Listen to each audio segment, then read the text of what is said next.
Okay, ನಾನಿವತ್ತು ತೋರಿಸ್ತಿರೋದು core cutting. So all sunken slabs ಏನಿರುತ್ತೆ, ಸಂಕನ್ ಸ್ಲ್ಯಾಬ್ಸಲ್ಲಿ ಬಾತ್ರೂಮ್ಗೋಸ್ಕರ ಅಥವಾ ಟಾಯ್ಲೆಟ್ ಪೈಪ್ಗೋಸ್ಕರ ಹೋಲ್ ಮಾಡಬೇಕಾಗತ್ತೆ. 4 ಇಂಚಸ್ ಹೋಲ್ ಮಾಡಬೇಕಾಗತ್ತೆ. ಅಲ್ಲಿ ಸಂಕನ್ ಆಗಿರೋದ್ರಿಂದ ಅದು ಕಂಪ್ಲೀಟ್ ಕಂಬಿ ಹಾಕಿ ಬೀಮ್ ಮಾಡಿರ್ತಾರೆ. ಸೊ ಅದನ್ನ ನಾರ್ಮಲ್ ಚಿಪ್ಪಿಂಗ್ ಮಿಷಿನ್ ಮುಖಾಂತರ ನಾವು ಹೋಲ್ ಮಾಡಕ್ಕೆ ಟ್ರೈ ಮಾಡಿದ್ರೆ ಏನಾಗುತ್ತೆ ಅಂದ್ರೆ ಜಾಸ್ತಿ ವೈಬ್ರೇಷನ್ಸ್ ಇರುತ್ತೆ. ಅದರಿಂದ ಆ ಬೀಮ್‌ನ ಸ್ಟ್ರೆಂತ್ ಹಾಳಾಗುತ್ತೆ. ಸೊ ಅದು ಇಂಟರ್ ಕನೆಕ್ಟ್ ಆಗಿರೋದ್ರಿಂದ ಇಡೀ ಹೋಲ್ ಬಿಲ್ಡಿಂಗ್ ಸ್ಮಾಲ್ ವೈಬ್ರೇಷನ್ ಆಗೋ ಚಾನ್ಸಸ್ ಇರುತ್ತೆ. ಸೊ ಅದರಿಂದ ನಾನು ಹೇಳ್ತಾ ಇದ್ದೀನಿ ಅಂದ್ರೆ core cutting is good option ಅಂತ ಹೇಳ್ಬೋದು. ಸೊ ಆ ಹೋಲ್ ಎಷ್ಟು ಬೇಕೋ ಅಷ್ಟು ಮಾತ್ರನೇ ನಾವು ಹೋಲ್ ಮಾಡ್ಕೋಬಹುದು.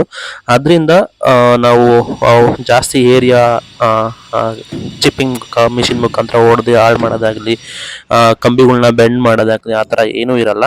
ಸೊ ಇದು ಗುಡ್ ಆಪ್ಷನ್ ಅನಿಸುತ್ತೆ. ಸೊ ಕೋರ್ ಕಟ್ಟಿಂಗು ನೆಕ್ಸ್ಟ್ ಇನ್ನೊಂದು ಏನಪ್ಪ ಅಂದರೆ, ಸೊ ಔಟ್ಸೈಡ್ ಪ್ಲಾಸ್ಟಿಂಗ್ ಅಥವಾ ಇನ್ಸೈಡ್ ಪ್ಲಾಸ್ಟಿಂಗ್ ಅದಕ್ಕಿಂತ ಮುಂಚೆನೇ ಕೋರ್ ಕಟ್ಟಿಂಗ್ ಮಾಡೋದು ತುಂಬ ಒಳ್ಳೇದು ಅನಿಸುತ್ತೆ. ಯಾಕೆಂದ್ರೆ ಸಹ ಈಸಿ ಆಗುತ್ತೆ. ಸೊ ಅದರಿಂದ ಕೋರ್ ಕಟ್ಟಿಂಗ್ ಮ್ಯಾಂಡೇಟರಿ ಅಂತ ಹೇಳ್ತಾ ಇದ್ದೀನಿ. ಸೊ ಅದೇ ರೀತಿ ಇಲ್ಲಿ 2 ಹೋಲ್ ಮಾಡಬೇಕಾಗುತ್ತೆ. ಸೊ ಒಂದು ಆ್ಯಕ್ಚುಲಿ ಮೇಯ್ನು 4 ಇಂಚ್ ಪೈಪ್ ಏನಿದೆ ಟಾಯ್ಲೆಟ್ದು ಅದು ಮೂವ್ ಆಗೋಕ್ಕೆ. Second one is drainage. Sunken slab ಆಗಿರೋದ್ರಿಂದ ಬೈ ಚಾನ್ಸ್ ವಾಟರ್ ಏನಾದ್ರು ಲೀಕ್ ಆಯಿತು ಇನ್ಸೈಡ್ ಚೇಂಬರ್ ಒಳಗಡೆ, ಸಂಕನ್ ಒಳಗಡೆ ಅಂದಾಗ ಆ ವಾಟರು ಡ್ರೈನ್ ಔಟ್ ಆಗೋಕ್ಕೋಸ್ಕರ ಒಂದು ಡ್ರೈನ್ ಪೈಪ್ ಅಂತ ಒಂದು ಸಪ್ರೇಟ್ ಹಾಕಬೇಕಾಗುತ್ತೆ. ಅದರಿಂದ core cutting so overall building ತಗೊಂಡಿದ್ರಿಂದ ನಮಗೆ ರೀಸನಬಲ್ ಪ್ರೈಸಲ್ಲಿ ಮಾಡಿಕೊಟ್ರು.